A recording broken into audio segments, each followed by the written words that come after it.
Hey everyone, and welcome back to Practically Zero Waste, a podcast about making zero waste living as practical as possible. Summertime is filled with some of the best outdoor activities like barbecues, picnics, and camping trips, and I'm a big fan of all three. So how do you enjoy these activities to the fullest while still avoiding waste? The key, as usual, is planning and preparation. Listen in on our conversation today about our low-waste camping trip and our brainstorm on how to have a waste-free summer. Hello, how's it going? It's good. So how about that camping trip we went on last weekend? We sure camped. We camped We all right. roughed it in the suburb of tents. We went up to Killbear Park near Georgian Bay, north of Parry Sound, for those of you who know Ontario. And that was pretty sweet. It was real cool. By cool, I mean super hot. Yeah. It was quite a warm weekend. Oh, a can has just sealed somewhere in the room. It's my boiled corn water. Nice. Saving everything. Yeah, we went camping up in Killbear Provincial Park in Ontario. We were supposed to be up there for 4 days, 3 nights, but our third day camping, we realized that our tent isn't waterproof anymore. Maybe it used to be 15 years ago or 20 years ago when they first bought it. But the tent that we borrowed from Will's parents leaks quite a bit. So we were like, heading home early. All four corners and the ceiling leaking at the same time. Yeah, nice big puddle. It was real good. Yes, so we had to cancel a day early. But other than that, it went very well. We tried to make this camping trip as plastic-free as possible. The first time that we went camping together, that wasn't something that was really on our radar, was trying to make it low waste time. We're like, plastic-free July, it's gotta happen. It was easier, I think, than I expected it to be package-free, but obviously has its main challenges, like how do you keep food cold for a long period of time? Like a 4-day camping trip is a long time to expect ice to not melt in your cooler. In your cooler, which is also 15 years old. Planning was kind of the main thing. Yeah. How did you plan? Well, I had a lot of lists. I like making lists. The main way that we were able to make this so low waste was through planning ahead. I really planned a meal plan. We had sausages and stir-fried vegetables the first night. The second night we had those as leftovers in fajitas. And then the third night was chili, which I made during the week before and froze it. So it was frozen solid and acted as one of our ice packs for the first day or so before it defrosted. So it was a lot of planning ahead and thinking about the kind of food we would need. What do people eat when they're camping? And what is a waste-creating thing while camping, other than s'mores? Well, I guess normally people bring hot dogs and those come in little plastic Right. chipped. Right. I guess a lot of people use a lot of tin foil when they're cooking on a barbecue or, on an open campfire, which makes sense because not too many people want to blacken up all of their pots. And if you don't even have like a cooking grate over the fire, then maybe that would be a problem too. Yeah, I guess it's just food packaging, right? And for water, they'd usually probably bring packs of Bottled water. Yeah. So the main waste creator when you're camping or going to a barbecue, I guess, is the food. So we were able to avoid quite a bit of that just because we planned ahead. And so I think the garbage that we created, I had taken a picture of it or something, was the package that the sausages came in because we didn't have time to go to a butcher and get them to put it right in our container. We had 2 bags of ice because throughout the rest of the camping trip, all of our ice packs melted. We had frozen water in old water bottles and containers and just had them in our cooler. But as I learned, if you have more food than ice in the cooler, then it's not going to stay cold for very long. But you had a cool idea, of how to keep some food cold and then have a meal later in the weekend. What was that? By freezing the chili, is that what you mean? Yeah, so we did freeze one of our meals, and the sausages were kind of frozen too, so that was an ice pack until we cooked them. Yeah, so that was one idea. Another thing that I have heard, which we totally were not able to do at Killbear because they did not sell ice within the park, but I have heard of people asking the park office if they can put their ice packs back in the ice cooler or the ice freezer thing where you can buy ice so that they can just refreeze them during the day and then have them back in their cooler. So we weren't able to do that, but I've heard it's a thing. Also, when we got up to Killbear, we heard that there was a fire ban. That was a surprise. So, complete and total fire ban. Yeah, 100% no fires allowed. They will charge you $180 if you light a match. It was really You're not allowed to have fireworks. You're not even allowed to light fireworks. They had some funny ban listings. So we weren't able to cook over the fire like we had planned. That didn't affect us too much because thankfully my brother and his girlfriend were coming camping too, and they brought a propane camping stove with a kill switch, which was permitted during the fire ban. So that was really lucky. Otherwise we would have had to go buy a camp stove because we wouldn't have been able to cook anything, and all of our food would have gone bad if we weren't able to cook it in time. Yeah, so that's something, whether you're doing a zero-waste camping trip or not, to look at is to check before you go up and see if there's a fire ban on, because you drive 3 hours north and... That would have been a very expensive thing to just buy randomly. And as far as the zero waste perspective goes, when you're making a purchase, you usually want to either do secondhand, you want to borrow, or you want to make a purchase that's high quality, that's going to last you a really long time. So you want to make a really mindful purchase, but when you're in a situation like that where you would have been stuck to just, we can't light a fire, we have to be able to cook our food, let's just buy the cheapest one at Canadian Tire in the local town. And so that would have been kind of not a practice that I would have liked. So I was very grateful that my brother showed up with a camp stove. But the plan had been to cook over the fire, and a lot of people use tin foil and aluminum trays. Alternatively, we had brought a cast iron pot that I figured was going to be okay to be on the fire because, pioneers did that. We had cooking forks for the sausages that are just long metal cooking forks. I had gone to Salvation Army and had picked up some barbecue utensils. And we had also planned meals that did not involve tin foil over a campfire. So we weren't planning baked potatoes. We weren't planning things that were just going to be cooked on a foil tray and then instead of washing it, just crumpling it up and throwing it in our big black garbage bag at the end of our camping trip. Often it's unhealthy to compare yourself to others because then you get wrapped up in the comparison, but also it can be a useful tool to see how much garbage so how much better you are than other people. Yeah. I do it all the time.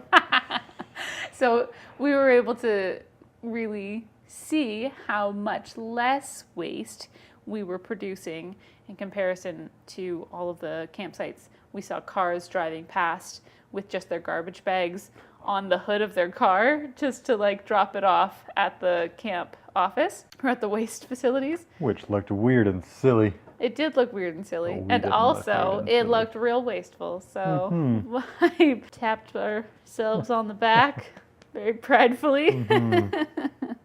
But it was good to just see how much less we produced. The other thing that often people do with camping and barbecues and picnics is disposable cutlery and plates. It's just so common, right? And I'm looking at it now from this low waste perspective. And so if you're bringing, for a 2-person camping trip, we brought 2 plates, 2 bowls, 2 forks, 2 knives, 2 spoons, and 2 cups. And then our cooking pots and everything and utensils. And then in comparison, if we had had disposable plates and cutlery for 2 or 3 meals a day times 4, that would have been an excess of garbage that could easily be avoided. Yeah, 5 minutes of washing up. Yeah, exactly. Nearby our campsite, there were 2 different points where we could get water, fresh drinking water, and so we brought a big bucket and would fill up a bucket just partly with water, and then we'd be able to boil that when we got back to camp and heat it for dishes. We were able to use a biodegradable soap, so when we were done doing dishes, we could toss the water, and that's it. So dishes took 10 minutes, and I mean, you're camping. What else are you gonna do? There's very little that you have to accomplish in a day, and especially Killbear Park had a few trails and the beach and a lookout point, but there wasn't tons. And so the whole point is that you're there to relax, you're there to unwind, and a good portion of your day is taken up with cooking meals together, washing up, cleaning up, sitting around a campfire, which we couldn't do. But so much of our garbage just centers around food, because every kind of convenience food, if you're having burgers, burger buns, a couple of salads, people are going to bring. The burgers are in a box that has plastic. The buns come in a plastic bag. The salads are probably going to come in big containers or bowls maybe, but with plastic wrap or cling wrap over top. People use tin foil. People use all kinds of disposable things. Ooh, what if I use a Tupperware container, like a really big container to bring salad event? And then obviously you can get stuff that works as hamburger buns just at a bakery. If you're buying your meat from a butcher and your buns from a bakery, you're paying for maybe the specialty, and you're not really getting the rock bottom price from Walmart. But then you can look at it in a different way, that you're not spending money on reusable plate. That would still add up if you're buying a new pack of that for every event that you're going to. If you're making any of your food from scratch, that cost is reduced as well, because you're not paying for the convenience of buying something that's pre-made. So sometimes things can balance out, which is, I think, what you have to look at, because if we want to eventually stop buying meat from our chain grocery store and start buying it from a butcher, we have to look at all the savings that we have incurred over the course of our zero waste transition and put that against, yes, there's going to be an added cost of going to a butcher where they're doing special cuts or not selling you like super cheap food. Maybe, I don't know. I haven't done the math, and I would probably do it wrong if I did.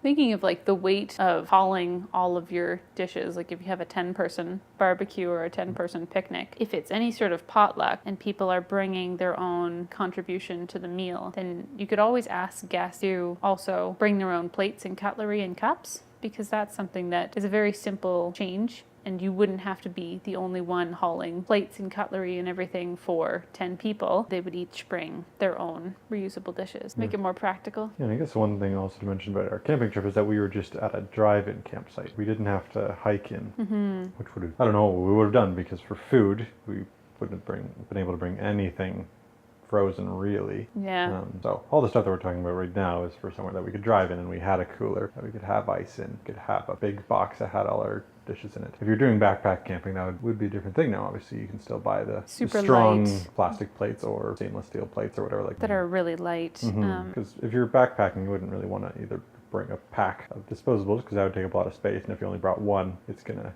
absolutely crack in half. Yeah. And then you're gonna have no plate. Yeah. So you'd want those anyways, but then for food, I don't know what you'd do. I did think about it, and it would just be really important to have access to water, right? Because there's lots of dry goods that you could do. Yeah, I guess you'd want to do lots of beans, oatmeal, pasta, soup that has, like, you just add your dry soup stock to water, just however much you know you'll need. You measure it out. You can buy those things in bulk, but then you measure it out before you pack it, how much you would need. But yeah, access to water would be something that would be challenging with a backpacking camping trip, because you wouldn't be able to carry that enough for washing dishes, cooking your food, drinking for, I don't know, 3 days or however long you're gonna go. Yeah, so then you'd want either, I guess it's great that you can cook over with fire, but then you're also gonna have to spend a lot of time looking for wood at a campsite, or bringing a little compact gas stove or something. Then you've also got to bring the propane and the fuel for it. Like most times when we were washing up after a meal on our most recent camping trip, we didn't really heat water that much. Like what we were washing was very rarely so messy. Yeah, the only thing that was tough was the one pan that had the sausages and some vegetables in it.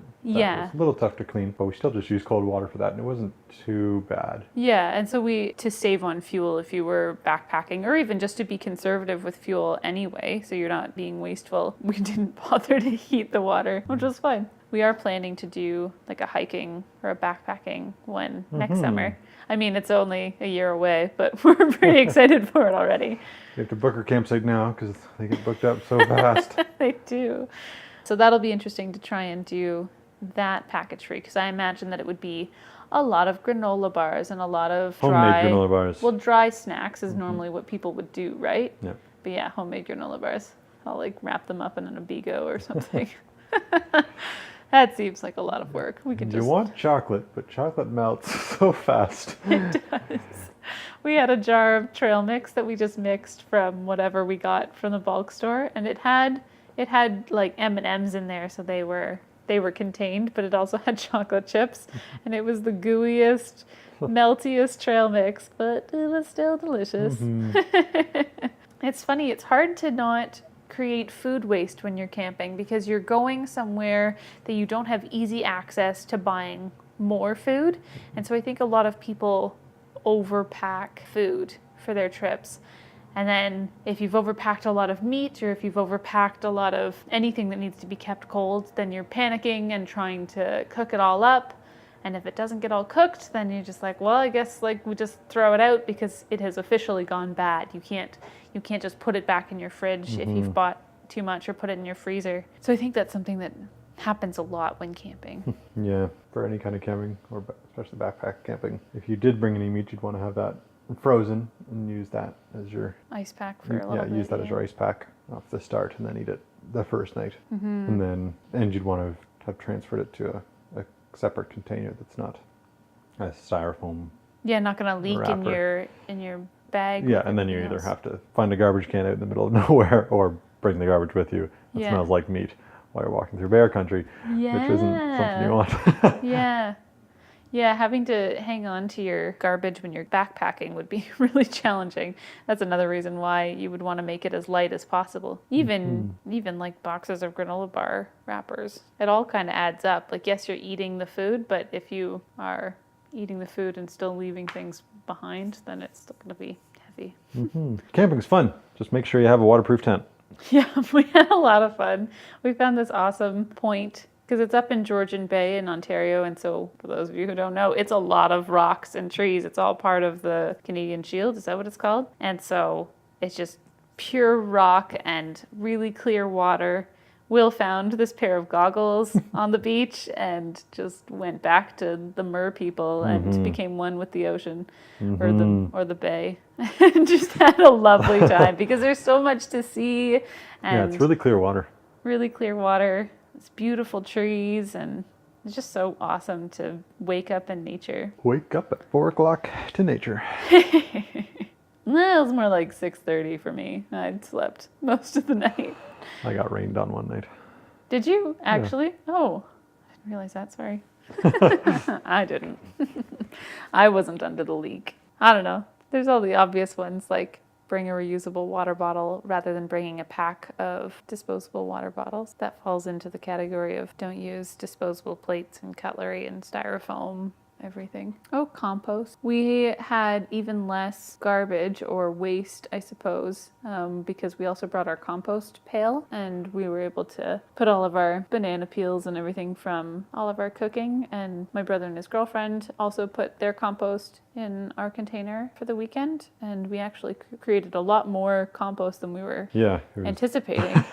Filled up very fast. Yeah, normally it takes us maybe the same amount of time when we're at home to fill the compost container, but we were probably expecting to create less food waste because we had prepped a lot of stuff. So we weren't really wasting food, but all of the peels and cores and everything just added up really quickly. And but that was kept out of the woods because it was bear country, so that would have been really bad to toss our apple cores and our I don't know, whatever else, into the woods behind the tent and hear some scurrying. And I guess bears don't scurry. Do they scurry? The small ones do. The small ones scurry. Yeah. So we were on top of that too. We brought a compost bin and that way. Another waste reduction thing you can do while camping is lessening your noise waste. Don't, just if you're camping or if you're on hike, don't play your garbage music. Yeah. Because people go camping and they go on hikes to get away from that. Yeah. No matter how much you love your music, just don't play it. You can spend a day or a couple days with no music. And it always just sucks when you're either stuck beside a campsite that's playing music or going on a hike and there's somebody that's going about the same speed as you, has their headphones or whatever, but not on and are just blasting music. Why do people do that when they're walking alone? They're listening to their music on speakers rather than in headphones. Yeah, don't do that. Why do people people do that. Even if there was the odd chance that I actually liked the song that they were playing, I still would disapprove of that. Yeah. Yeah. And maybe it's because 12 times out of 10, I don't like the music that's being played. Yeah. We were lucky because we weren't even in a radio-free campsite, but we were lucky that nobody around us was really playing music and no one was really loud. And it's so nice to just detox from, I don't know, like I didn't use my phone at all except to take a few pictures. We had each brought our own cameras that aren't our phones, so we were hardly using them at all. Most of the day we went without knowing really what time it was. It was usually based on, are you hungry? I'm hungry. It must be lunchtime by now. We must have spent 2 hours on the beach on the Saturday, and no one was there on the beach with us. It was early in the morning, and I built a sandcastle for 2 hours with a bucket that I just found on the sand. Elizabeth found a bucket, I found goggles, and we both had many happy hours. We were entertained for so long by just picking stuff up off the ground. It was so delightful to not have to rush. Part of the not rushing came from, well, I mean, if I left the beach now, I would just be going back to the campsite and there's nothing to do at the campsite because at this point it's 11 in the morning and we've already gone to the lighthouse trail and walked around there, and we've already gone to this thing and we've already gone and done that. So partially you don't want to use up all of your activities in one day, but the other thing is that you don't have to. There was no rush and it was just such a pleasure to have a slow day. Cut out all of the technology. We didn't have anything except for our camping stove, which was very helpful. I guess sunscreen or bug repellent would be some other, didn't make it yourself, which we didn't. Luckily there was pretty much no bugs. I think I got bit by 2 mosquitoes over the 3 days that we were there. Well, I didn't get any bug bites. Woo! So we didn't use any bug spray, but we did have sunscreen. That came in a tube. That was very running empty. It was running empty, but it's also got to be like 6 years old, that bottle of sunscreen. But neither of us got burned, so it still worked apparently. Yeah. Because we were definitely out in the sun for quite a while. That's a good point, though, is that there are products that you use while camping or when you're out in nature doing a hike or something like that you wouldn't normally think about having a zero-waste alternative for. I had made a blend of essential oils that are good for repelling bugs, but I didn't end up having to use it, so that was nice. But I haven't tried any sunscreen alternatives. Heard of coconut oil as one. I haven't heard of too many others that are a good non-gross feeling sunscreen. Yeah, and luckily we didn't have to buy that because everybody you know has 16 bottles of sunscreen. Exactly. Because everybody forgets sunscreen, and then they need it, so they buy a new one. So we just asked our parents and we got new bottles. Yep. Or old bottles. That's a great thing too. So zero waste does not mean you have to buy something secondhand. You don't have to buy something at all sometimes when you need something. We looked on Kijiji for quite a while to find a large cooler to take with us, and were prepared to buy one but didn't end up finding one in time. And my mom was coming to visit us and lent us my parents' massive cooler, so that was perfect. So we had borrowed that. We borrowed our tent, which leaked but was super useful for the first few days before it leaked. Borrowed the camp stove. We borrowed sunscreen. Borrowed goggles and a sandcastle builder. Yeah. Borrowed and We're didn't not giving return. back. Yep. My goggles now. I should have left that sand pail on the beach, because when is the next time I'm gonna go build a sandcastle? Maybe next summer. And so that's too bad. So I did end up bringing home that item, which I could have left maybe at the Lost and Found or left on the beach at a picnic table, and somebody else would have got as much enjoyment out of it as I did. But you're pretty pleased with those goggles that you found, so finders keepers. Yeah. But borrowing things, if you didn't have sleeping bags, if you didn't have, I don't know, a picnic basket, goggles, sunscreen, all of those things, just borrow them. Don't buy it new. Especially if it's just you're going on maybe one camping trip a year, don't buy anything. Borrow it all. Or if you want something that's beautiful and brand new, just rent it. Like we had talked about bringing our bikes, which would have involved bringing a bike rack, but there are lots of places that rent those things. I think Mech rents them, but also there's a local place called Cycle Path in Brampton that rents bike racks. So if we had wanted to bring them, which would have been really helpful for getting around the campgrounds, we wouldn't have needed to buy something like that. We could have just rented it for the weekend and saved money, but also saved the space. Like, we live in a tiny apartment. I'm so grateful we didn't end up buying a cooler, because now we would have to store it somewhere. We're like trying to make all this room in our spare room for the baby to live whenever it gets born. So like we can't have all these things like a bike rack and a cooler and an extra tent all piling up for these rare occasions that we use them. So borrowing is such a smart idea. Other activities that we brought while we were camping, we brought a book. Not enough activities. Not enough activities. We definitely could have brought more. I don't know why. I guess I just didn't know too much about the campgrounds that we were going to, or the provincial park, but there wasn't as many trails as I was expecting, or points of interest within the campgrounds as I was expecting. There was a museum. We went to the museum, or like the Heritage Center, learned all about nature. Went hiking a couple of times, but we definitely could have brought a few more activities. But we had paper and we were drawing. We had a book that we're reading aloud. My brother brought cards. Oh, and I tried to catch some fish while I was... With his bare hands. Bare hands. I missed every time. You have bare hands? Yep. You missed every time. Yeah, I think I only saw 2 ones that were big enough to be worth trying to catch. Well, that would have delighted my brother, who had a set of camping knives for gutting a fish. We didn't have to buy firewood, thankfully, because we were in a fire ban, so that would have been pointless. It's too bad right now there's something called the emerald ash borer, which is a weird kind of beetly bug that